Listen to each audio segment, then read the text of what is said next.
अफसोसनाक खबर के साथ कनाडा के शहर टोरंटो में पियर्सन एयरपोर्ट पर मुसाफिर तैयारा लैंडिंग के दौरान उलट गया। हादसे में एक बच्चे समेत 18 मुसाफिर जख्मी हो गए। 2 जख्मियों की हालत तशवीशनाक बताई जाती है। एयरपोर्ट इंतजामिया के मुताबिक तैयारे में तकरीबन 80 मुसाफिर सवार थे। कैनेडियन पुलिस का कहना है कि ज्यादातर मुसाफिर तैयारे से बाहिफाजत निकल चुके हैं।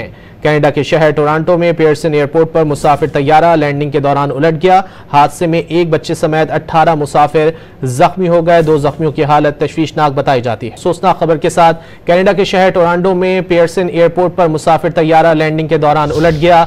हादसे में एक बच्चे समेत 18 मुसाफिर जख्मी हो गए। 2 जख्मियों की हालत तशवीशनाक बताई जाती है। एयरपोर्ट इंतजामिया के मुताबिक तैयारे में तकरीबन 80 मुसाफिर सवार थे। कैनेडियन पुलिस का कहना है कि ज्यादातर मुसाफिर तैयारे से बाहिफाजत निकल चुके हैं। कनाडा के शहर टोरंटो में पियर्सन एयरपोर्ट पर मुसाफिर तैयारा लैंडिंग के दौरान उलट गया। हादसे में एक बच्चे समेत 18 मुसाफिर जख्मी हो गए। 2 जख्मियों की हालत तशवीशनाक बताई जाती है।